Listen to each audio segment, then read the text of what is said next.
며느리가 헌금한다며 집문서를 가져간 날, 저는 그제야 깨달았습니다. 이건 종교가 아니라 사기라는 거요. 오늘 이야기가 마음에 드신다면 구독과 좋아요 부탁드려요. 여러분의 응원이 더 좋은 이야기를 만드는 힘이 됩니다. 그럼 지금부터 제 이야기를 들려드릴게요. 제 이름은 김순자입니다. 올해 72이에요. 35년간 초등학교 교사로 일하다가 정년 퇴임했습니다. 남편은 10년 전에 세상을 떠났고 지금은 아들 부부, 손주 둘과 함께 살고 있습니다. 아들 민수는 중소기업에 다니는 성실한 사람이에요. 며느리 영희는 정말 착한 애였어요. 과거형으로 말하는 게 아닙니다. 지금도 착해요. 다만 그때 그 애가 잠시 길을 잃었던 거죠. 이 이야기는 1년 전 일입니다. 그때만 해도 우리 집은 정말 평화로웠어요. 어머니, 일어나셨어요? 제가 아침 차릴게요. 아침 6시, 부엌에서 영희의 밝은 목소리가 들려왔습니다. 저는 웃으며 부엌으로 나갔어요. 아니야, 내가 할게. 너는 애들 깨워. 어머니가 하시면 제가 편하긴 한데. 미안해요. 맨날 어머니만 고생하시고. 영희는 정말 착한 며느리였습니다. 시어머니한테 이렇게 살갑게 구는 며느리가 요즘 세상에 몇이나 되겠어요. 저는 영희의 손을 꼭 잡았습니다. 미안하긴. 우리 영희 덕분에 내가 이렇게 행복하게 사는 거지. 손주들도 잘 키워주고. 영희는 수줍게 웃었습니다. 그 애의 미소는 정말 예뻤어요. 그때만 해도. 함께 아침밥을 차리면서 영희와 이런저런 이야기를 나눴습니다. 손주 지훈이가 학교에서 받아쓰기 100점 맞았다는 이야기, 둘째 지민이가 유치원에서 그림 그리기 상 받았다는 이야기. 평범하지만 행복한 아침이었어요. 할머니, 배고파요. 10살 지훈이가 머리를 부스스하게 한 채 나타났습니다. 뒤따라 7살 지민이도 졸린 눈을 비비며 왔어요. 우리 강아지들, 잘 잤어? 어서 와서 앉아. 할머니가 너희 좋아하는 계란말이 해줄게. 아이들은 식탁에 앉아서 제잘제잘 떠들었습니다. 영희는 아이들 밥 먹이면서 흐뭇하게 웃었어요. 정말 아름다운 가족이었습니다. 민수도 넥타이를 매면서 나타났어요. 어머니, 영희야, 잘 먹겠습니다. 아들, 오늘도 힘내렴. 회사에서 점심은 꼭 챙겨 먹고. 네, 어머니, 걱정 마세요. 민수는 허겁지겁 밥을 먹고 출근했습니다. 야근이 잦은 회사라 늘 바빴어요. 그래도 가족을 위해 열심히 일하는 아들이 기특했습니다. 아이들을 학교와 유치원에 보내고 나니 집안이 조용해졌습니다. 영희와 함께 설거지를 하면서 또 이야기를 나눴어요. 어머니, 정말 감사해요. 어머니 안 계셨으면 저 어떻게 애들 키웠을지 몰라요. 무슨 소리야. 가족인데 당연한 거지. 그나저나 영희야, 너 요즘 좀 피곤해 보이는데 괜찮아? 사실 며칠 전부터 영희의 얼굴이 조금 어두워 보였어요. 표정에 생기가 없다고 할까요? 영희는 잠시 머뭇거리다가 조용히 말했습니다. 어머니, 사실 요즘 좀 외로워요. 외롭다니. 민수 오빠는 맨날 야근하고 애들 키우는 것도 좋은데 저만의 시간이 없는 것 같아서요. 제 정체성이 뭔가 싶기도 하고. 영희는 결혼 전에 회사를 다녔어요. 그런데 아이들 낳고 전업주부가 됐죠.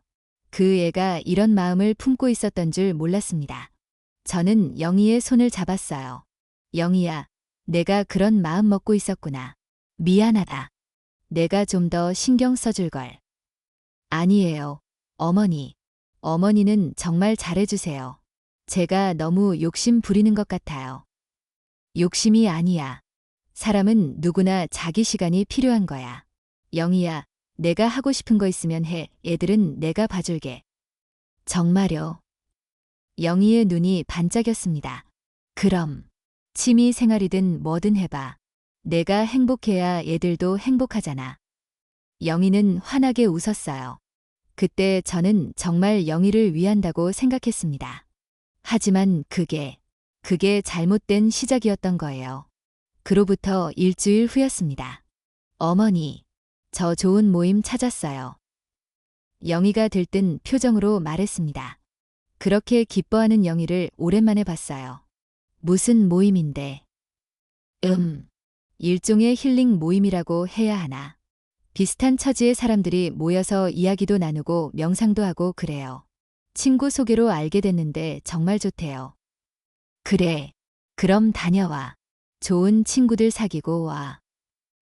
저는 영희가 스트레스 풀 수 있는 모임을 찾았다고 생각했습니다. 그저 기뻤어요. 며느리가 웃는 얼굴로 사는 게 뭐가 나쁜가요? 영희는 그날부터 일주일에 두세 번씩 그 모임에 나가기 시작했습니다. 처음 한 달은 정말 좋았어요. 영희의 표정이 밝아졌거든요. 어머니, 오늘 모임에서 정말 좋은 이야기 들었어요. 마음이 편해지는 느낌이에요. 그래, 잘 됐구나. 다행이다. 하지만 2달째 접어들면서 뭔가 이상한 징조가 보이기 시작했습니다.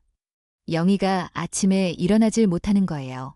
예전에는 저보다 일찍 일어나던 애가 말이죠. 영희야, 일어나. 애들 학교 가야지. 어머니, 죄송해요. 조금만 더 잘게요. 무슨 일 있어? 어디 아파? 아니에요. 그냥 좀 피곤해서요. 이상했습니다. 모임 다니면서 오히려 더 피곤해 보였어요. 더 이상한 건 영희가 점점 집안일에 소홀해지기 시작했다는 겁니다. 설거지를 안 하고 쌓아두기도 하고 아이들 숙제 검사도 잘 안 했어요. 영희야, 무슨 일 있어? 요즘 좀 이상한데. 아니에요. 어머니, 괜찮아요. 영희는 대답을 회피했습니다. 어느 날 밤 저는 우연히 영희의 방문 앞을 지나가다가 이상한 소리를 들었습니다. 네, 교주님. 알겠습니다. 내일도 새벽 기도회에 참석하겠습니다. 교주님, 새벽 기도회? 저는 깜짝 놀랐습니다. 영희가 다니는 게 교회였던가요?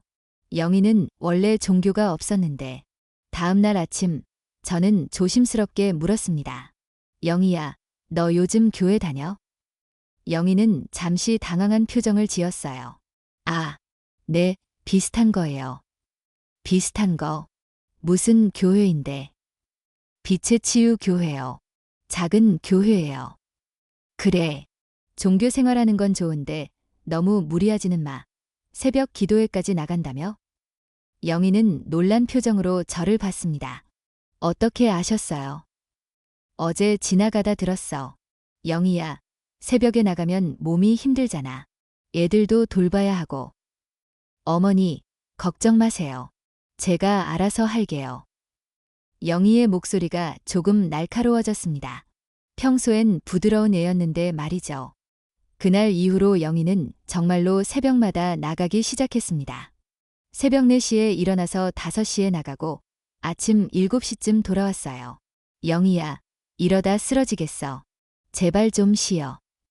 어머니, 괜찮아요. 오히려 기도하고 나면 힘이 나요. 영희의 눈빛이 이상했습니다. 뭔가 예전과 달랐어요. 저는 아들 민수에게 이야기했습니다. 민수야, 영희 요즘 좀 이상하지 않니? 교회에 너무 빠져 사는 것 같아. 민수는 별 관심이 없다는 듯 말했어요. 어머니, 종교 생활하는 거 좋잖아요. 영희가 스트레스 풀면 되는 거죠 뭐. 그래도 너무 과한 것 같단 말이야. 어머니가 너무 걱정하시는 거 아닐까요? 괜찮을 거예요. 민수는 제 말을 대수롭지 않게 여겼습니다. 저도 그때는 제가 과민 반응하는 건가 싶었어요. 하지만 제 불안감은 틀리지 않았습니다. 어느 날 영희의 방을 청소하다가 저는 이상한 책자를 발견했어요. 빛의 치유, 영혼의 정화라는 제목의 책이었습니다. 펼쳐보니 온통 이상한 내용들이었어요. 교주님의 말씀은 곧 신의 뜻이다. 헌금은 축복의 씨앗이다. 유심하는 자는 정화될 수 없다. 이게 대체 무슨 내용인가요? 저는 등골이 오싹했습니다. 그리고 그 책 속에서 명함 한 장이 떨어졌어요. 빛의 치유 교회, 조석환 목사. 전화번호와 주소가 적혀 있었습니다. 주소를 보니 우리 동네에서 차로 30분 거리의 외진 곳이었어요. 저는 가슴이 철렁했습니다. 이게 정상적인 교회가 아닌 것 같았거든요. 어머니, 뭐 하세요? 뒤에서 영희의 목소리가 들렸습니다. 저는 깜짝 놀라 돌아봤어요. 아, 영희야. 청소하다가. 영희는 제 손에 든 책자를 보더니 표정이 굳어졌습니다. 어머니, 그거 제 거예요. 함부로 보시면 안 되죠. 영희야, 이게 대체 무슨 책이니? 교주의 말씀이 신의 뜻이라니. 이게 무슨. 영희는 제 손에서 책을 확 낚아챘습니다. 어머니는 몰라요. 교주님은 정말 훌륭하신 분이에요. 저를 이해해 주시는 유일한 분이라고요. 영희의 목소리가 떨렸습니다. 그리고 눈에는 눈물이 고였어요. 영희야. 어머니는 절 믿어주지 않으시잖아요. 다들 저를 이상하게 봐요. 하지만 교주님은 달라요.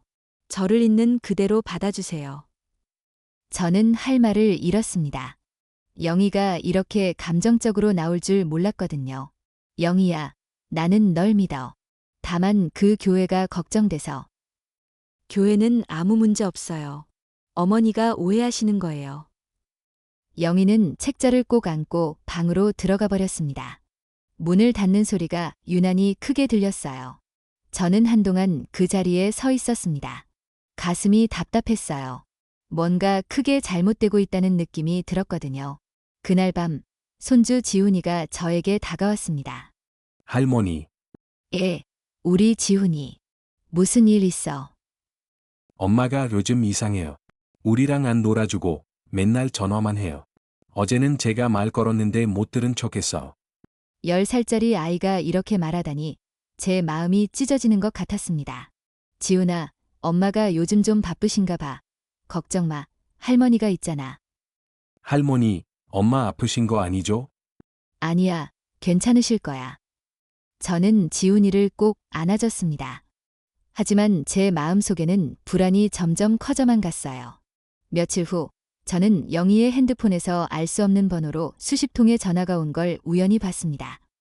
영희가 샤워하는 동안 식탁 위에 놔둔 핸드폰에 불이 들어왔거든요. 빛의 치유 교회라는 이름으로 하루에도 대여섯 번씩 전화가 오더라고요. 이건 정상이 아니었습니다. 저는 결심했습니다. 직접 그 교회에 가보기로. 다음 날 저는 명함에 적힌 주소를 찾아갔습니다. 버스를 3번이나 갈아타고 예진 곳까지 갔어요. 도착한 곳은 낡은 건물이었습니다. 간판도 제대로 안 붙어 있고 주변은 인적이 드물었어요. 이런 곳에 교회가 있다고? 저는 용기를 내서 건물 안으로 들어갔습니다. 입구에서 중년 남자가 저를 가로막았어요. 누구십니까? 무슨 일로 오셨습니까? 저, 빛의 치유 교회 맞나요? 제 며느리가 여기 다닌다고 해서요. 아, 신도 가족 분이시군요. 하지만 죄송합니다. 신도가 아니신 분은 들어가실 수 없습니다. 아니, 교회인데 왜 못 들어가요? 저도 한번 보고 싶은데. 규칙입니다. 교주님의 말씀이십니다. 남자는 단호하게 말했습니다. 저는 더 이상 물러설 수 없었어요. 그럼 교주님이라는 분을 만나게 해주세요. 이야기 좀 나누고 싶습니다. 교주님은 바쁘십니다. 예약 없이는 만나실 수 없습니다. 그때였습니다. 건물 안쪽에서 사람들의 목소리가 들렸어요. 빛의 치유, 영혼의 정화. 교주님을 따르는 자, 축복받으리라. 수십 명의 사람들이 일제히 외치는 소리였습니다. 저는 소름이 돋았어요. 저게 대체 뭡니까? 돌아가십시오. 여기는 신도가 아닌 분이 올 곳이 아닙니다. 남자가 저를 밀어냈습니다. 저는 할 수 없이 건물 밖으로 나왔어요. 밖에서 한참을 서 있었습니다. 건물 안에서는 계속 그 주문 같은 소리가 들렸어요. 제 며느리가 저 안에 있을 거라 생각하니 숨이 막혔습니다. 집으로 돌아오는 길, 저는 온갖 생각이 들었습니다. 이건 정상적인 교회가 아니야. 사입이 종교일 거야. 영희를 어떻게든 거기서 빼내야 해. 하지만 어떡해요. 영희는 제 말을 듣지 않았고 아들 민수는 무관심했어요. 그날 저녁 저는 다시 민수에게 이야기했습니다. 민수야, 내가 오늘 영희가 다니는 교회에 다녀왔어. 네? 에, 너무 이상한 곳이더라. 예진 곳에 있고 사람들이 주문 외우고. 민수야, 이건 사이비 종교 같아. 어머니, 그렇게 단정 지으시면 안 되죠. 혹시 어머니가 오해하신 거 아닐까요? 오해가 아니야. 직접 봤다고. 제 목소리가 커졌습니다. 저도 모르게 흥분했어요. 어머니, 진정하세요. 제가 랑이한테 물어볼게요. 민수는 그렇게 말했지만 별로 심각하게 받아들이는 것 같지 않았어요. 그날 밤, 저는 잠을 이루지 못했습니다. 창밖을 내다보며 걱정에 잠겼어요. 내가 뭘 해야 하지? 어떻게 하면 영희를 구할 수 있을까? 하지만 그때는 몰랐습니다. 이건 시작에 불과했다는 거려. 진짜 악몽은 이제부터였어요. 일주일이 지났습니다. 상황은 점점 더 나빠지고 있었어요. 영희는 이제 거의 매일 새벽에 나갔고 돌아와서도 멍한 표정으로 있었습니다. 아이들과 대화도 거의 하지 않았어요. 엄마, 오늘 학교에서 이런 일이 있었는데. 응, 그래. 할머니한테 말씀드려봐.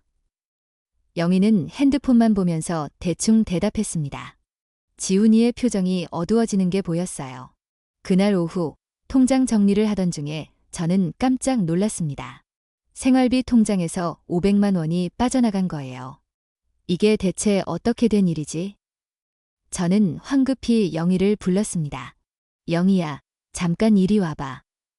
네, 어머니. 영희가 부엌으로 왔어요. 저는 통장을 내밀었습니다. 이거 봐, 500만 원이 빠져나갔는데 너 이거 아니? 영희의 얼굴이 하얗게 질렸습니다. 그게 영희야, 솔직하게 말해. 무슨 일이야? 영희는 한참을 망설이다가 작은 목소리로 말했습니다.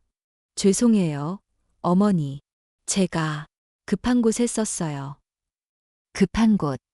500만 원이나 되는 돈을 어디에 썼는데? 헌금했어요. 저는 길을 의심했습니다. 헌금. 500만 원을. 네, 교주님께서 우리 가족을 축복해 주신대요. 큰 축복을 받으려면 믿음을 보여야 한대요. 저는 어이가 없었습니다. 분노가 치밀어 올랐어요. 영희야, 그게 말이 되는 소리냐? 500만 원이면 우리 생활비 석 달치야. 그걸 헌금이라고. 어머니는 몰라요. 교주님은 진짜로 우리를 위해서 해주시는 말씀이에요. 영희의 목소리가 떨렸습니다. 눈물까지 글썽거렸어요. 영희야, 정신 차려. 그건 사기야. 500만 원을 헌금하라는 게 말이 돼. 사기가 아니에요. 어머니는 교주님을 만나보지도 않고 왜 그런 말씀을 하세요? 내가 그 교회 가봤어. 이상한 곳이더라. 사람들이 주문 외우고 예진 곳에 숨어 있고. 어머니가 가보셨어요? 제 허락도 없이? 영희의 목소리가 날카로워졌습니다. 허락.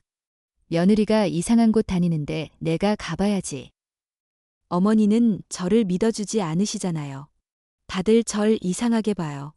하지만 교주님은 달라요. 교주님만이 저를 이해해 주세요. 저를 있는 그대로 받아주신다고요. 영희는 울음을 터뜨렸습니다. 그리고 방으로 뛰어들어가 문을 쾅 닫았어요. 저는 주저앉고 말았습니다. 손이 바들바들 떨렸어요. 어떻게 이럴 수가. 어떻게 우리 며느리가 이렇게 변했을까. 저녁 무렵 민수가 퇴근했습니다. 저는 바로 민수를 붙잡았어요. 민수야, 큰일 났어. 영희가 생활비 500만 원을 헌금했어. 뭐라고? 500만 원을? 민수도 놀란 표정을 지었습니다. 그래, 그 교회에 헌금했다는구나. 민수야, 이건 심각한 문제야. 내가 영희한테 말 좀 해봐. 네, 알겠습니다. 제가 랑이한테 이야기해 볼게요. 민수는 영희 방으로 들어갔습니다. 곧 두 사람의 목소리가 들렸어요. 양이야, 500만 원을 헌금했다는 게 사실이야. 오빠도 어머니 편이야? 나만 나쁜 사람이야? 그게 아니라 500만 원이면 큰 돈이잖아. 나한테 상의라도 했어야지. 상의하면 허락해줬어. 안 해줬을 거잖아. 영희야, 진정해. 내가 나쁘게 말하는 게 아니야. 다만 앞으로는 이런 큰 돈은 함께 의논하자는 거야. 알았어. 미안해. 목소리가 잠잠해졌습니다. 저는 한숨을 쉬었어요. 민수가 잘 달랜 것 같았거든요. 하지만 그건 착각이었습니다. 며칠 후 더 큰 사건이 터졌어요. 그날은 토요일이었습니다. 영희가 아침부터 외출했고 오후 늦게 돌아왔어요. 그런데 누군가와 함께였습니다. 50대쯤 되어 보이는 남자였어요. 깔끔한 정장 차림에 온화한 미소를 짓고 있었습니다. 어머니, 소개해드릴 분이 있어요. 우리 교회 교주님이세요. 저는 깜짝 놀랐습니다. 바로 그 사람이었어요. 조석환이라는 교주 말이에요. 안녕하십니까? 어머님, 빛의 치유교회 조석환입니다. 영희 권사님께서 어머님 말씀을 많이 하셔서 제가 인사드리고 싶었습니다. 조석환은 공손하게 인사했습니다. 목소리는 부드러웠고 태도도 정중했어요. 하지만 저는 본능적으로 거부감이 들었습니다. 아, 네, 들어오세요. 저는 어쩔 수 없이 그를 거실로 안내했습니다. 어머님, 영희 권사님은 정말 훌륭한 분이십니다. 신앙심도 깊으시고 가족을 사랑하는 마음도 남다르시죠. 그래요. 뭐, 영희가 원래 착한 애죠. 어머님께서도 한번 저희 교회에 나오시면 좋겠습니다. 영희 권사님처럼 마음의 평화를 얻으실 수 있을 거예요. 아니요, 괜찮습니다. 저는 종교가 없어서요. 종교가 없으시다고요? 그럼 더욱 오셔야 합니다. 어머님 나이에는 영적인 준비가 필요하시거든요. 영적인 준비라니 무슨 말도 안 되는 소리인가요? 저는 불쾌했지만 참았습니다. 저는 관심 없습니다. 조석환의 눈빛이 순간 차갑게 변했습니다. 하지만 금방 다시 온화한 미소를 지었어요. 그러시군요. 아쉽습니다. 하지만 언제든 마음이 바뀌시면 오십시오. 저희는 언제나 환영입니다. 조석환은 차를 한 잔 마시고 일어났습니다. 그럼 이만 가보겠습니다. 어머님, 건강하십시오. 영희 권사님, 다음 주 수요일 특별 기도에 잊지 마십시오. 네, 교주님. 꼭 참석하겠습니다. 영희는 교주를 문 앞까지 배웅했습니다.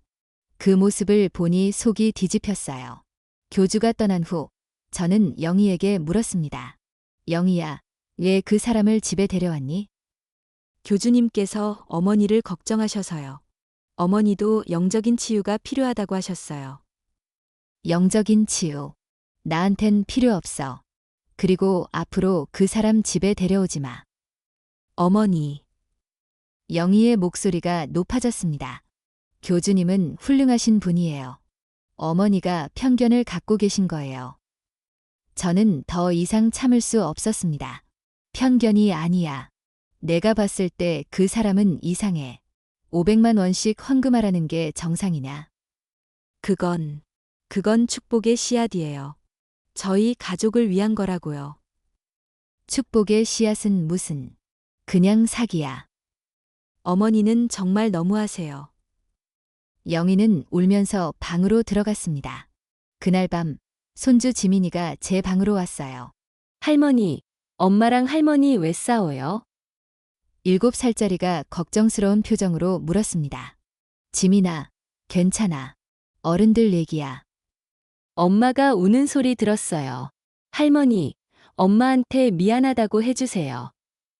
제 마음이 찢어지는 것 같았습니다. 아이들까지 이런 걸 느끼다니. 알았어. 지민아. 할머니가 엄마한테 말할게. 이제 자러 가자. 그날 밤 저는 또 잠을 못 이뤘습니다. 일주일이 지났습니다. 영희와 저는 거의 말을 하지 않았어요. 집안 분위기는 얼어붙었습니다. 그러던 어느 날 은행에서 전화가 왔습니다. 고객님, 적금 2천만 원 해지 요청 확인차 전화드렸습니다. 저는 깜짝 놀랐습니다. 적금 해지요. 저 그런 적 없는데요. 아, 그러시군요. 확인해보니 댁 며느님께서 요청하신 것 같습니다. 명의 잡은 도장이 찍혀 있어서요. 뭐라고요? 저는 황급히 전화를 끊고 민수에게 전화했습니다. 민수야, 은행에서 전화 왔는데 내 적금 2천만 원을 해지한다는구나. 내가 했어. 네? 제가? 아니에요. 전에요. 그럼 누가 한 거야? 은행에서는 내 도장이 찍혀 있다는데. 제 도장을 누가? 어머니, 혹시 랑이가? 둘 다 말문이 막혔습니다. 민수는 회사를 조퇴하고 집으로 왔습니다. 영희도 교회에서 돌아왔어요. 거실에서 대질이 시작됐습니다. 양이야, 내 적금을 내가 해지했어. 영희는 고개를 숙였습니다. 미안해, 오빠. 어떻게 내 도장을 몰래 써? 2천만 원이야, 2천만 원.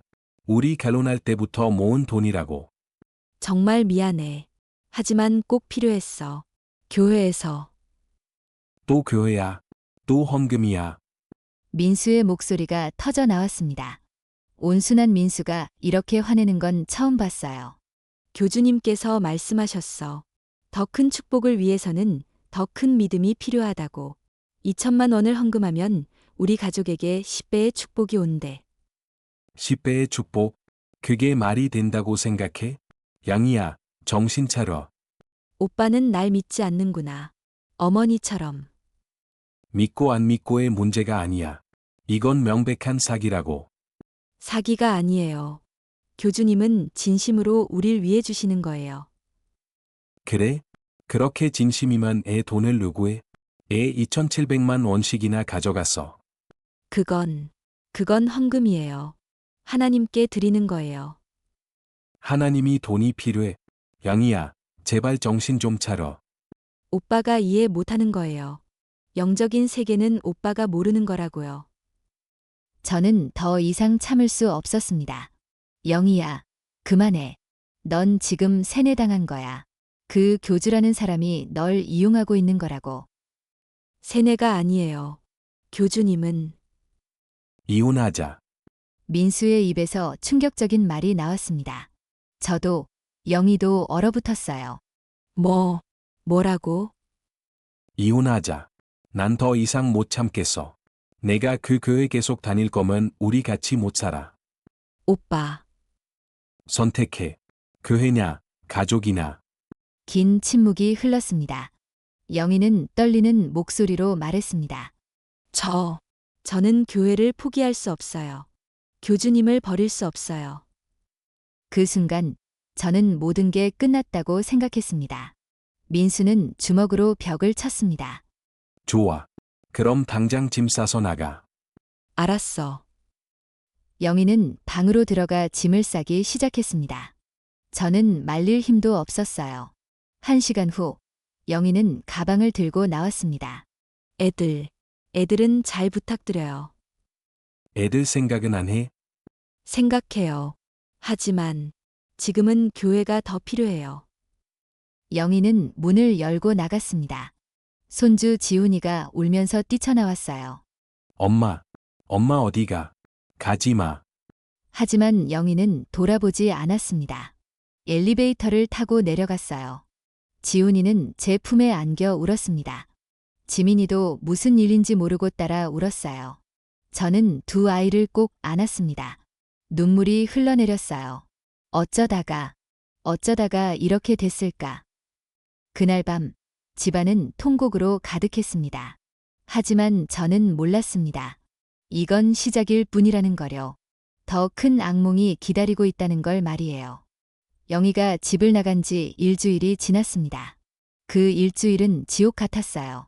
아이들은 매일 엄마를 찾으며 울었고, 민수는 술만 마셨습니다. 저는 어떻게 해야 할지 몰랐어요. 할머니, 엄마 언제 와요? 지민이가 매일 같은 질문을 했습니다. 그때마다 제 가슴은 찢어졌어요. 곧 올 거야, 지민아. 엄마가 곧 돌아오실 거야. 하지만 저도 확신할 수 없었습니다. 영희는 교회에서 지낸다고 했어요. 전화를 해도 받지 않았고, 문자를 보내도 답장이 없었습니다. 어느 날 밤, 민수가 취해서 집에 왔습니다. 어머니, 제가 잘못했어. 제가 영희를 쫓아냈어. 다 제 잘못이에요. 민수야, 내 잘못이 아니야. 그 사이비 교회가 문제인 거지. 근데 애 영희가 저렇게 변했을까요? 제가 야근만 하고 영희한테 신경을 안 써서 그런 걸까요? 민수는 울먹였습니다. 45살 어른이 어린아이처럼 울더라고. 민수야, 이건 내 탓이 아니야. 그 교주라는 사람이 영희의 약한 부분을 파고든 거야. 하지만 위로가 될 리 없었죠.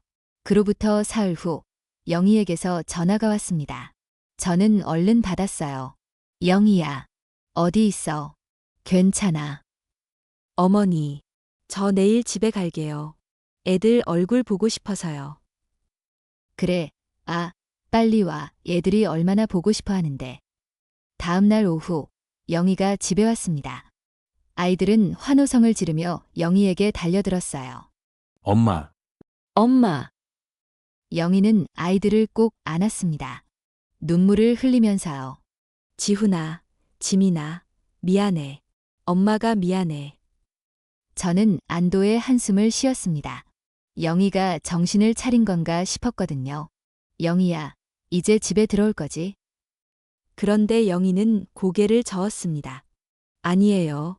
어머니, 저는 오늘 애들 얼굴만 보고 다시 갈 거예요. 뭐? 그럼 왜 온 거야? 그리고 교주님께서 부탁하신 게 있어서요. 불길한 예감이 들었습니다. 무슨 부탁? 영희는 가방에서 서류 뭉치를 꺼냈습니다. 어머니, 이 집을 담보로 대출을 받아야 해요. 저는 귀를 의심했습니다. 뭐라고? 집을 담보로. 네, 교주님께서 말씀하셨어요. 큰 헌금을 드리면 우리 가족에게 엄청난 축복이 온다고. 그러려면 집을 담보로 5천만 원을 대출받아야 한대요. 저는 화가 머리끝까지 치밀었습니다. 미쳤구나. 정말 미쳤어. 집까지 담보로 잡으라고. 그게 말이 돼. 어머니, 제발요. 이게 마지막이에요. 이것만 하면 교주님께서 우리 가족을 완전히 축복해 주신대요. 절대 안 돼. 이 집은 내 시아버지가 평생 일해서 마련한 집이야. 손주들이 살 집이고. 그걸 사이비 교주한테 갖다 바치라고? 사이비가 아니라고요. 왜 다들 교주님을 오해하세요? 오해가 아니야. 그 사람은 사기꾼이야. 너한테서 이미 2,700만 원이나 뜯어갔잖아. 그때 민수가 회사에서 돌아왔습니다. 영희야, 왔구나. 오빠, 집에 들어올 거라. 아니, 그게 아니라. 저는 민수에게 상황을 설명했습니다. 민수의 얼굴이 일그러졌어요. 집을 담보로 대출. 너 정말 정신이 나갔구나. 오빠, 제발 도와줘. 이것만 하면. 나가. 뭐? 당장 나가. 다신 오지 마. 오빠, 애들이라도. 애들 생각 있으면 그런 소리 못해. 집을 담보로 잡으라고? 애들이 살 집을. 아이들이 울기 시작했습니다. 엄마, 가지 마. 엄마, 우리랑 같이 살아요. 영희는 아이들을 보며 울었습니다. 하지만 결국 가방을 들고 나갔어요. 문이 닫히는 순간 아이들의 울음소리가 집안을 가득 채웠습니다. 그날 밤 저는 결심했습니다. 더 이상 가만히 있을 수 없다고. 다음 날 저는 혼자 그 교회로 갔습니다. 이번에는 들어가서 교주를 직접 만나야겠다고 생각했어요. 교회 건물 앞에 도착했을 때 신도들이 우르르 나오고 있었습니다. 예배가 끝난 모양이었어요. 사람들 틈에서 영희가 보였습니다. 그런데 영희 옆에 그 교주가 있었어요. 영희의 어깨에 손을 올린 채 친밀하게 이야기하고 있었습니다. 제 온몸에 소름이 돋았습니다. 저는 그들에게 다가갔어요. 영희야. 영희가 깜짝 놀라 저를 봤습니다. 어머니, 왜 여기? 교주가 저를 보더니 미소 지었습니다. 어머님, 어서 오십시오. 마침 잘 오셨습니다. 당신 조석환이라는 사람이지? 그렇습니다. 영희 권사님의 영적 지도자입니다. 영적 지도자는 무슨 사기꾼 주제에. 주변 신도들이 웅성거렸습니다. 교주의 얼굴에서 미소가 사라졌어요. 어머님, 무례하시군요. 신의 종 앞에서 그런 말씀을 하시면 안 됩니다. 신의 종. 웃기고 있네. 당신은 그냥 사기꾼이야. 우리 며느리한테서 2,700만 원을 뜯어가고 이제 집까지 담보로 잡으라고? 그게 신의 종이 할 짓이야. 교주의 눈빛이 차갑게 변했습니다. 헌금은 신자의 자발적인 의지입니다. 제가 강요한 적 없습니다. 자발적. 세뇌해놓고 자발적이라고? 내 며느리가 원래 그런 애가 아니었어.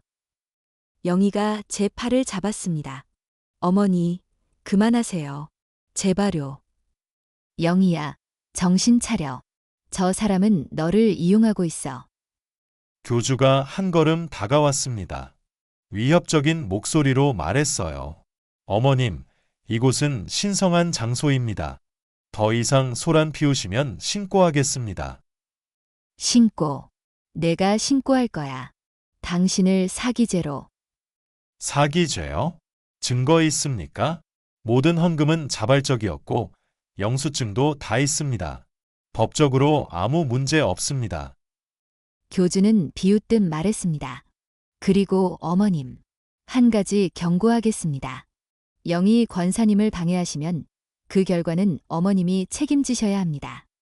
영희 권사님은 이미 저희 교회의 중요한 구성원입니다. 무슨 뜻인지 알 수 없었지만 섬뜩했습니다. 어머니, 제발 가세요. 더 이상 창피하게 하지 마세요. 영희가 저를 밀쳤습니다. 제 며느리가 저를 밀다니. 저는 눈물을 흘리며 그 자리를 떠났습니다. 집으로 돌아오는 버스 안에서 저는 계속 울었어요. 옆자리 사람들이 쳐다봤지만 신경 쓰지 않았습니다. 어떻게 해야 하지? 어떻게 해야 영희를 구할 수 있을까? 집에 도착했을 때 지훈이가 학교에서 돌아와 있었습니다. 할머니, 엄마 만났어. 응, 만났어. 엄마가 뭐래? 언제 와? 저는 대답할 수 없었습니다. 지훈이를 꼭 안아줬어요. 할머니가 엄마 데려올게. 조금만 기다려. 하지만 그게 쉬운 일이 아니라는 걸 저는 알고 있었습니다. 그날 밤 또 충격적인 일이 벌어졌습니다. 영희에게서 문자가 왔어요. 어머니, 다음 주 토요일에 얘들을 교회로 데려가도 될까요? 교회에서 어린이 축복 의식이 있어서요. 저는 손이 떨렸습니다. 손주들까지 교회로 데려가겠다고 바로 전화를 걸었습니다. 영희야, 무슨 소리야? 얘들을 교회로. 네, 어머니. 축복 의식이에요. 애들에게 좋은 일이에요. 절대 안 돼. 얘들은 안 보내. 어머니, 제가 엄마예요. 제가 결정할 일이에요. 지금 내가 엄마 노릇 제대로 하고 있어. 애들 버리고 나간 사람이 무슨 엄마야. 저는 애들을 위해서 이러는 거예요. 축복받게 하려고요. 영희야, 제발 정신 차려. 그 교회는 위험해. 하지만 영희는 전화를 끊어버렸습니다. 저는 민수에게 이야기했어요. 민수야, 영희가 애들을 교회로 데려가겠대. 절대 보내면 안 돼. 걱정 마세요, 어머니. 제가 막을게요. 하지만 토요일 아침, 민수는 회사에 급하게 나가야 했습니다. 중요한 미팅이 있다고요. 어머니, 죄송해요. 오후엔 빨리 올게요. 애들 잘 부탁드려요. 저 혼자 손주들을 지켜야 했습니다. 10시쯤 초인종이 울렸습니다. 문을 열었더니 영희와 함께 낯선 여자 2명이 서 있었어요. 어머니, 애들 데리러 왔어요. 안 돼, 얘들은 못 보내. 어머니, 제가 엄마예요. 애들을 잠깐 데리고 갈 권리가 있어요. 권리. 집 나간 사람이 무슨 권리야. 옆에 있던 여자가 끼어들었습니다. 어머님, 법적으로 영희 권사님은 아이들의 친권자입니다. 방해하시면 법적 조치 취하겠습니다. 저는 당황했습니다. 법적 조치. 그 사이 영희는 집 안으로 들어와 아이들을 불렀어요. 지훈아, 지민아, 엄마 왔어. 오늘 엄마랑 재미있는 데 가자. 엄마, 엄마, 아이들은 영희에게 달려갔습니다. 저는 말릴 수 없었어요. 영희야, 제발. 애들만은. 걱정 마세요. 어머니. 저녁에 데려다 줄게요. 영희는 아이들 손을 잡고 나갔습니다. 저는 뒤따라 나갔지만 그들은 이미 차를 타고 떠나고 있었어요. 저는 그 자리에 주저앉아 울었습니다. 내가 손주들을 지키지 못했어. 내가 무능해서. 2시간이 지났습니다. 3시간이 지났습니다. 저는 초조하게 시계만 봤어요. 오후 5시, 영희에게서 전화가 왔습니다. 얘들 잘 있지? 언제 데려와? 어머니. 애들이 너무 좋아해요. 오늘 여기서 자고 내일 데려다 줄게요. 뭐? 안 돼. 당장 데려와. 어머니, 애들이 원해요. 여기 다른 아이들도 많고 재미있대요. 영희야, 제발. 얘들이라도 제대로 키우자. 하지만 영희는 전화를 끊었습니다. 저는 바로 민수에게 전화했어요. 민수야, 큰일 났어. 영희가 얘들을 데려갔는데 안 돌려준대. 뭐라고? 지금 어디 있대요? 교회에 있대. 오늘 거기서 재운대. 제가 지금 갈게요. 어머니는 집에 계세요. 민수는 서둘러 교회로 갔습니다. 하지만 1시간 후 허탈한 목소리로 전화가 왔어요. 어머니, 안 돼요. 문을 안 열어줘. 경비가 막아서서 못 들어가요. 경찰에 신고해. 유괴야, 유괴. 그게 경찰이 말하길 친엄마가 데려간 건 유괴가 아니래요. 부부간 친권 문제래요. 저는 무릎이 꺾였습니다. 그날 밤 저와 민수는 한숨도 못 잤습니다. 손주들이 무사한지 무슨 일을 당하는 건 아닌지 걱정에 미칠 것 같았어요. 다음 날 아침 영희가 아이들을 데려왔습니다. 문을 열자마자 저는 아이들을 끌어안았어요. 지훈아, 지민아, 괜찮아? 어디 다친 데 없어? 할머니, 우리 괜찮아요. 근데 뭐? 무서웠어. 아저씨가 우리 머리에 손 얹고 이상한 말 했어. 그리고 큰 소리로 뭐라고 외쳤어. 제 온몸에 소름이 돋았습니다. 영희야, 얘들한테 무슨 짓을 한 거야? 축복 의식이에요. 애들에게 좋은 일이라고요. 좋은 일. 얘들이 무서워했잖아. 처음엔 다 그래요. 익숙해지면 괜찮아져요. 익숙해진다고? 너 지금 애들까지 세뇌시키려는 거야. 세뇌가 아니에요. 축복이에요. 민수가 끼어들었습니다. 양이야, 이제 정말 끝이야. 나 내일 이혼 소송 준비할 거야. 그리고 애들 친권도 내가 가져갈 거야. 영희의 얼굴이 하얗게 변했습니다. 친권까지? 당연하지. 너한테 애들 맡겼다간 애들까지 망가져. 법원에 내가 사이비 종교에 빠졌다고 증거 제출할 거야. 안 돼. 애들까지는. 그럼 교회를 끊어. 선택해. 교회냐, 애들이냐. 긴 침묵이 흘렀습니다. 영희는 떨리는 목소리로 말했습니다. 저는 둘 다 포기할 수 없어요. 교회도 필요하고 애들도 사랑해요. 그런 선택은 없어.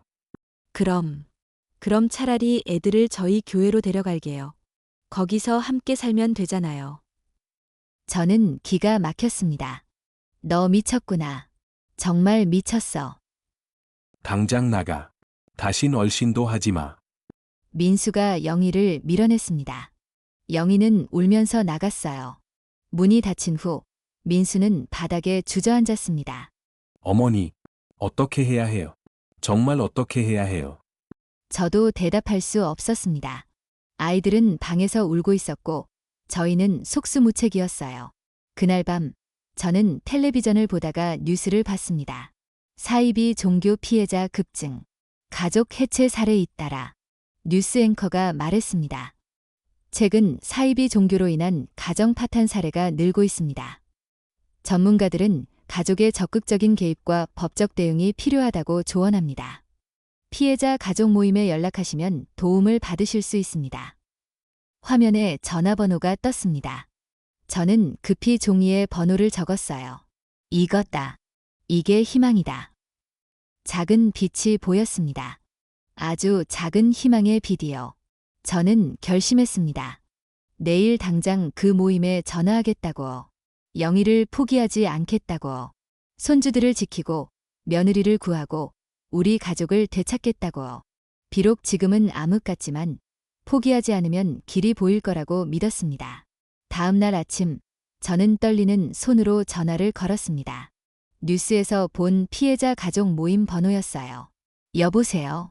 사이비 종교 피해자 가족 모임입니다. 저기요. 제 며느리가 사이비 종교에 빠졌는데요. 도와주실 수 있나요? 네, 물론입니다.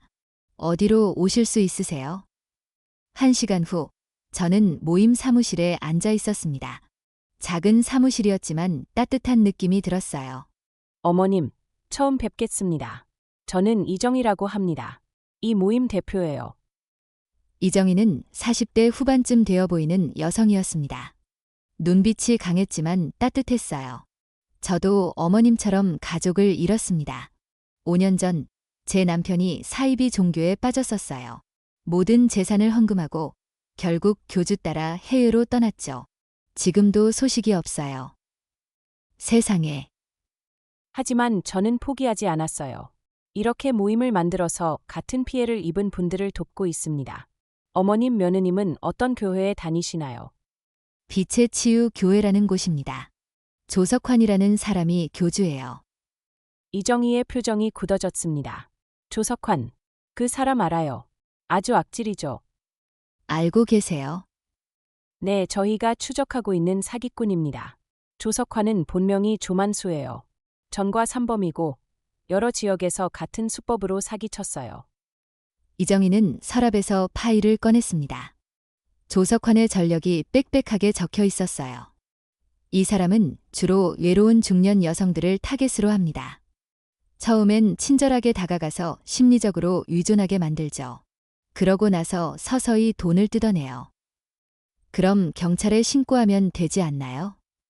그게 쉽지 않아요. 모든 헌금을 자발적이라고 포장하거든요. 영수증도 철저하게 만들고요. 법의 빈틈을 정확히 알고 있는 놈이에요. 저는 한숨이 나왔습니다. 그럼 어떻게 해야 하나요? 증거를 확보해야 합니다. 특히 강압이나 협박 또는 부적절한 관계의 증거요. 그리고 내부자가 필요해요. 내부자요. 내 교회 안에서 깨달음을 얻고 나온 사람이요. 그 사람이 내부 정보를 제공하면 결정적인 증거를 잡을 수 있어요. 저는 고개를 끄덕였습니다. 그리고 어머님, 혹시 경찰 쪽에 아는 분 계세요? 공식적인 수사가 시작되려면 경찰의 도움이 필요해요. 문득 한 사람이 떠올랐습니다.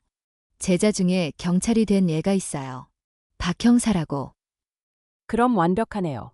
그 형사님께 연락해 보세요. 저희가 수집한 자료도 드릴게요. 집으로 돌아오는 길, 저는 처음으로 희망을 느꼈습니다. 집에 도착하자마자 저는 오래된 수첩을 꺼냈어요. 30년 전 제자들 연락처가 적혀 있었습니다. 박민호, 있다. 저는 떨리는 손으로 전화를 걸었습니다. 여보세요. 선생님, 김순자 선생님이신가요? 민호야, 너 맞니? 할머니 목소리 기억하니? 물론이죠. 선생님, 어떻게 제 번호를 아셨어요? 오랜만이에요. 민호야, 사실은 내 도움이 필요해서 연락했어. 저는 상황을 설명했습니다. 영희가 사이비 종교에 빠진 것, 2,700만 원을 헌금한 것, 손주들까지 위험에 처한 것. 선생님, 제가 꼭 도와드릴게요. 조석환이라는 자, 제가 조사해 볼게요. 고맙구나, 민호야. 선생님께서 저를 초등학교 때 얼마나 잘 돌봐주셨는데요. 이건 당연한 겁니다. 내일 뵙겠습니다. 다음 날, 박 형사가 집으로 왔습니다.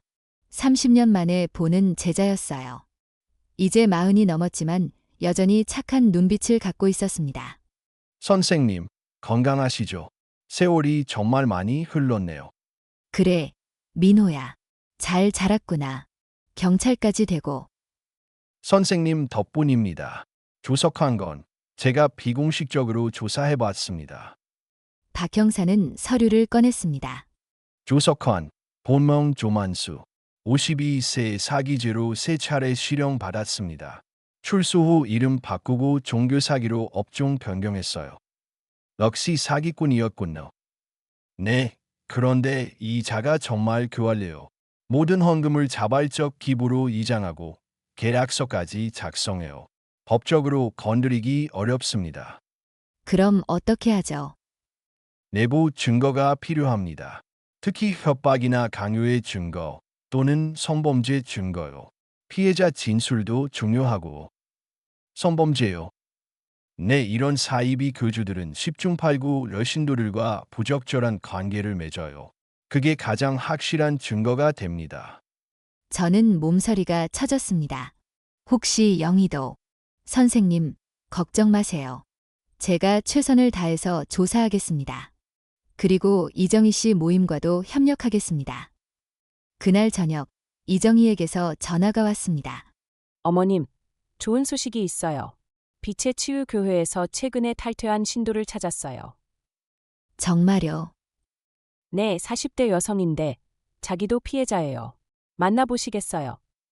물론이죠. 이틀 후, 저는 그 여성을 만났습니다. 카페에서였어요. 저는 김미선이라고 합니다. 저도 조석환한테 당했어요. 김미선은 떨리는 목소리로 말했습니다. 저도 처음엔 좋은 교회인 줄 알았어요. 근데 점점 이상해지더라고요. 헌금을 강요하고 교주가 여자 신도들한테. 미선은 말을 잇지 못했습니다. 울음이 터졌어요. 교주가 저를 성추행했어요. 축복한다면서 몸을 만졌어요. 그리고 다른 여자들도 그랬대요. 심지어 관계를 맺은 사람도 있다고. 저는 충격의 말을 잃었습니다. 그 증거가 있나요? 녹음 파일이 있어요. 교주가 다른 신도랑 통화하는 거. 제가 몰래 녹음했어요. 미선은 핸드폰을 꺼냈습니다. 이번에 새로 들어온 박영애. 그 여자 쓸만해. 돈 많이 있어 보이더라. 좀 더 세뇌시키고 나서 내 방으로 불러야겠어. 하아. 제 피가 거꾸로 솟았습니다. 영희를 그런 식으로. 이걸 경찰에 제출하시겠어요? 네, 더 이상 피해자가 나오면 안 돼요. 그리고 제가 교회 내부 자료도 몇 개 가져왔어요. 헌금 장부요. 실제로는 개인 계좌로 돈이 들어가거든요. 정말 고맙습니다. 이 증거로 꼭 그자를 잡을 수 있을 거예요. 저는 바로 박 형사에게 연락했습니다. 형사는 증거를 보더니 고개를 끄덕였어요. 이것만 충분합니다. 성추행, 사기, 횡령 혐의로 영장 청구할 수 있어요. 그럼 언제 잡을 수 있어요? 일주일 정도 걸릴 겁니다. 그 전에 며느님을 설득해 보시는 게 좋을 것 같아요. 저는 고민했습니다. 어떻게 영희를 설득하지? 이정희가 아이디어를 냈습니다. 어머님, 피해자들을 한자리에 모아서 영희 씨한테 진실을 보여주는 게 어떨까요? 탈퇴한 신도들 여럿이서 증언하면 믿을지도 몰라요. 좋은 생각이에요. 저는 영희에게 문자를 보냈습니다. 영희야, 할 말이 있어. 내일 오후 2시에 카페로 나와줄래? 제발 부탁이야. 한참 후에 답장이 왔습니다. 알겠어요, 어머니. 가볼게요. 다음 날 카페에는 저, 이정희, 김미선, 그리고 다른 탈퇴신도 2명이 모여 있었습니다. 영희가 들어왔습니다. 피해자들을 보더니 당황한 표정을 지었어요. 어머니, 이분들은 누구세요? 앉아, 영희야. 이분들은 너처럼 빛의 치유 교회에 다녔던 분들이야. 네. 김미선이 입을 열었습니다. 영희 씨, 저는 6개월 전에 그 교회를 나왔어요. 조석환은 사기꾼이에요. 무슨 소리예요? 교주님은 교주님이 저를 성추행했어요. 축복한다면서 몸을 만졌어요. 그리고 다른 여자들한테도 같은 짓을 했어요. 영희의 얼굴이 하얗게 변했습니다. 거짓말이에요. 교주님은 그런 분이 아니에요. 다른 신도가 말했습니다. 저도 당했어요. 교주가 개인 상담한다면서 방으로 불렀는데 갑자기 껴안더라고요. 소리 지르니까 그제야 놔줬어요. 영희야, 이 녹음 파일 좀 들어봐. 저는 핸드폰을 꺼내 재생했습니다. 이번에 새로 들어온 박영애. 그 여자 쓸만해. 돈 많이 있어 보이더라. 좀 더 세뇌시키고 나서 내 방으로 불러야겠어. 하아. 영희는 귀를 막았습니다. 안 돼. 이건. 영희야, 이게 현실이야. 조석환은 사기꾼이야. 전과 삼범이고 여러 곳에서 같은 짓을 했어. 영희는 울기 시작했습니다. 아니에요. 교주님은 저를 이해해 주셨어요. 저를 소중하게 대해 주셨다고요. 이정희가 부드럽게 말했습니다. 영희 씨, 그게 세뇌예요. 조석환은 심리 조종의 전문가예요. 요로운 사람을 찾아서 의존하게 만들고 그 다음에 착취하죠. 그럼 저는 제가 한 일은 영희는 바닥에 주저앉았습니다. 온몸이 떨렸어요. 저는 바보였어요. 가족을 버리고 아이들을 방치하고 2,700만 원을. 김미선이 영희의 어깨를 감싸 안았습니다. 영희 씨, 당신 잘못이 아니에요. 우리 모두 그랬어요. 조석환이 나쁜 거예요. 저는 영희를 꼭 안았습니다. 영희야, 이제 끝났어. 이제 집으로 돌아가자. 어머니, 죄송해요. 정말 죄송해요. 영희는 제 품에서 한참을 울었습니다. 그날 저녁, 영희는 집으로 돌아왔습니다. 아이들은 환호하며 엄마를 안았어요. 엄마, 엄마, 지훈아, 지민아, 엄마가 미안해. 정말 미안해. 민수도 눈물을 흘렸습니다. 양이야, 돌아와줘서 고마워. 하지만 아직 끝나지 않았습니다. 조석환을 처벌해야 했어요. 일주일 후 박 형사에게서 전화가 왔습니다. 선생님, 영장 나왔습니다. 오늘 오후에 교회 급습합니다. 언론에도 제보했어요. 정말요? 드디어. 그날 오후 5시 경찰은 빛의 치유교회를 급습했습니다. 조석환은 뒷문으로 도망치려 했지만 붙잡혔어요. 너. 나는 신의 종이다. 감히 신의 종을 체포해? 조만수, 사기, 성추행, 횡령 혐의로 체포합니다. 저는 현장에 있었습니다. 조석환과 눈이 마주쳤어요. 이 할망구가 내가 이런 짓을. 내 며느리한테 한 짓 똑똑히 대가 치러라. 저는 단호하게 말했습니다. 조석환은 수갑이 채워졌습니다. 경찰차에 실려갔어요. 주변 신도들은 충격에 빠져 있었습니다. 그제야 진실을 깨달은 사람들도 있었어요. 그날 저녁 뉴스에 대대적으로 보도됐습니다. 사이비 종교 교주 검거, 수십 명 피해액 수억 원 추정. 앵커가 말했습니다. 경찰은 조만수 씨가 가명을 사용하며 사이비 종교를 운영해왔다고 밝혔습니다. 피해자 가족들의 끈질긴 추적 끝에 검거됐으며 저는 텔레비전을 보면서 안도의 한숨을 쉬었습니다. 옆에서 영희가 제 손을 꼭 잡았어요. 어머니가 절 포기하지 않아주셔서 감사해요. 당연한 거야. 넌 우리 가족이잖아.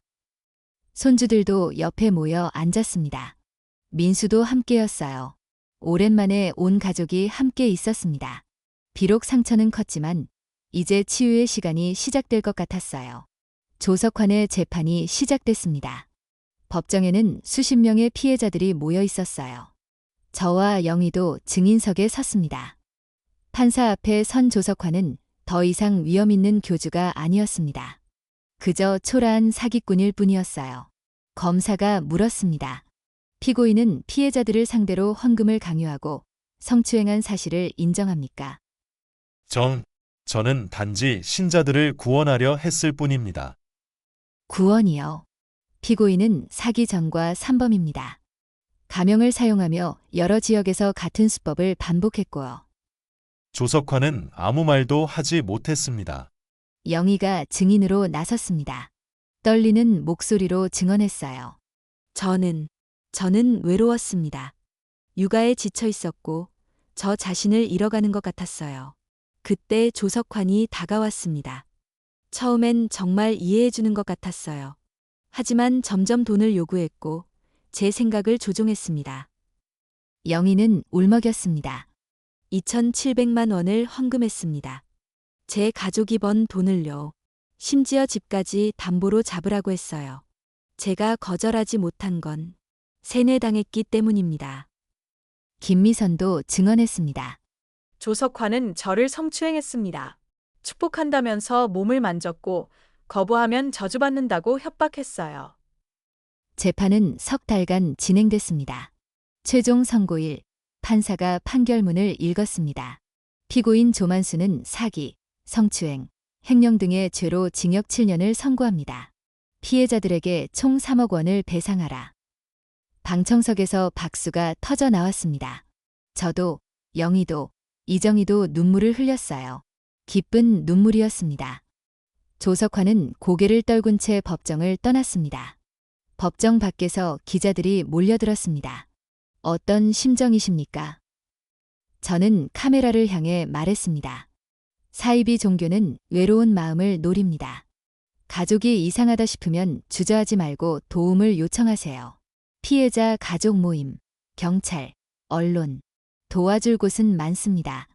가장 중요한 건 포기하지 않는 것입니다. 그날 저녁, 뉴스에 제 인터뷰가 나갔습니다. 많은 분들이 연락을 주셨어요. 배상금 중 일부가 돌아왔습니다. 전액은 아니었지만 1,200만 원을 환수받았어요. 어머니, 이 돈으로 적금 다시 들게요. 그래, 그렇게 하자. 영희는 정신과 상담 치료를 시작했습니다. 매주 한 번씩 병원에 다녔어요. 처음 몇 달은 힘들었습니다. 영희는 자책하고 악몽을 꿨습니다. 어머니, 제가 너무 어리석었어요. 어떻게 가족을 저렇게 대할 수 있었을까요? 영희야, 내 잘못이 아니야. 넌 피해자였어. 하지만 아이들한테, 민수 오빠한테, 어머니한테 우리 모두 널 용서했어. 이제 내가 너 자신을 용서할 차례야. 저는 영희를 꼭 안아줬습니다. 시간이 흘렀습니다. 3개월 후, 영희는 조금씩 회복했습니다. 아이들과 다시 놀아주기 시작했어요.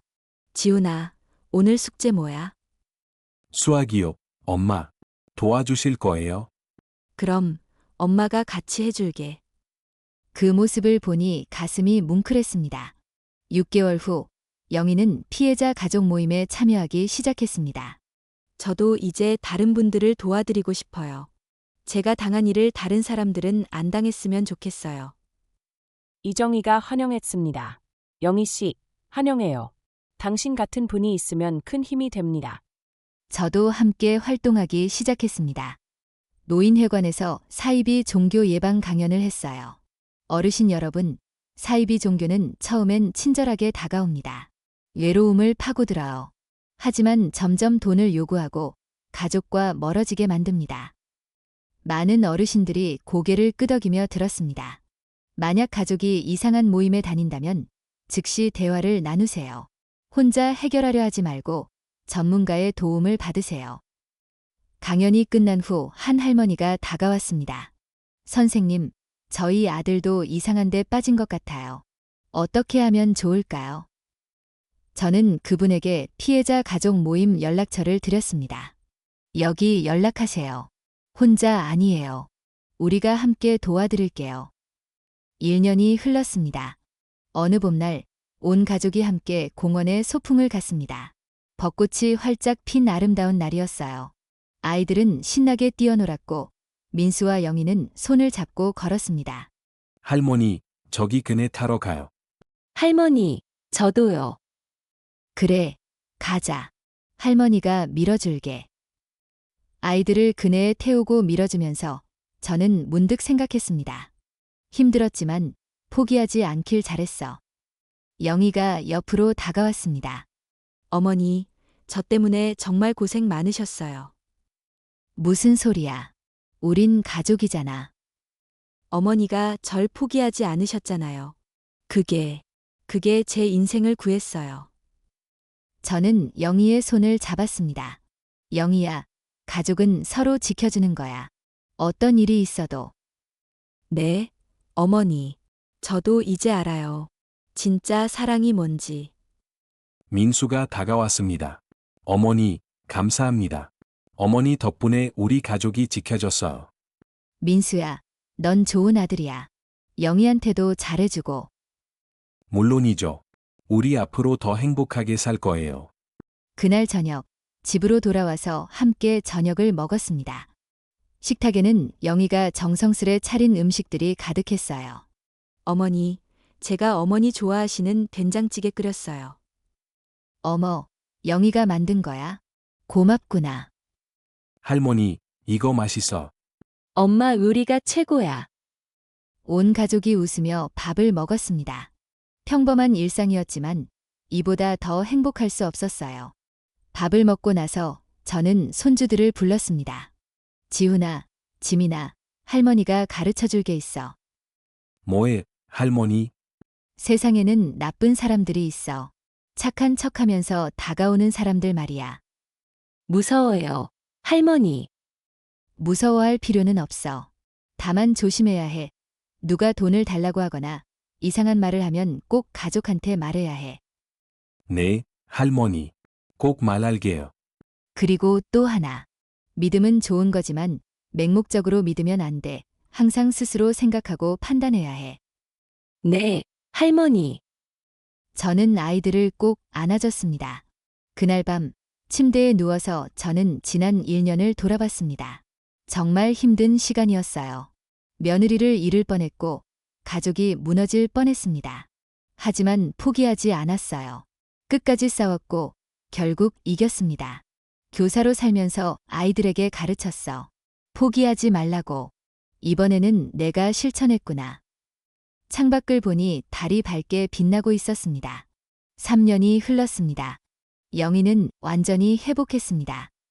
이제는 피해자 가족 모임에서 상담 봉사를 하고 있어요. 어느 날 한 여성이 모임을 찾아왔습니다. 제 딸이 이상한 교회에 빠졌어요.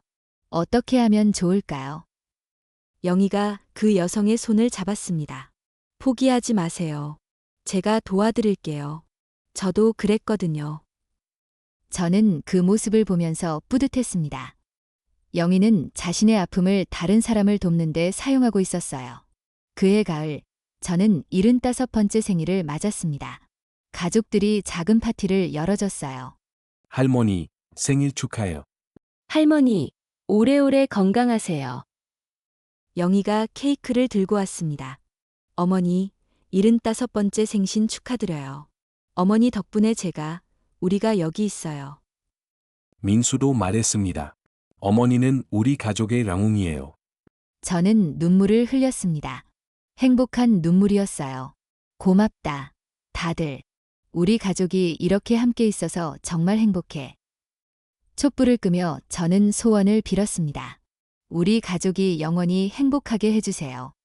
그리고 사이비 종교로 고통받는 모든 가족들이 희망을 찾을 수 있게 해주세요. 이야기를 마치며 저는 여러분께 전하고 싶은 말이 있습니다. 사이비 종교는 누구에게나 다가올 수 있습니다. 외로운 사람, 힘든 사람, 뭔가를 찾는 사람에게 말이죠. 만약 가족이나 주변 사람이 이상한 모임에 빠졌다면 절대 포기하지 마세요. 혼자가 아닙니다. 피해자 가족 모임이 있고 경찰이 있고 여러분을 도울 사람들이 있어요. 그리고 가장 중요한 건 사랑과 인내입니다. 제 며느리를 구한 건 법이나 경찰이 아니었어요. 포기하지 않는 가족의 사랑이었습니다. 여러분도 절대 포기하지 마세요. 희망은 언제나 있습니다. 이것이 72살 김순자의 이야기입니다. 감사합니다. 끝까지 들어주셔서 진심으로 감사합니다. 이 이야기가 마음에 드셨다면 좋아요와 구독 부탁드립니다. 알림 설정하시면 새로운 이야기를 가장 먼저 만나보실 수 있어요. 여러분도 사이비 종교나 가족 문제로 힘드신 경험이 있으신가요? 이야기 중 가장 화가 났던 장면은 어디였나요? 댓글로 여러분의 생각이나 경험을 나눠주세요. 여러분의 이야기가 다른 분들께 큰 위로가 됩니다. 다음 이야기에서 또 만나요.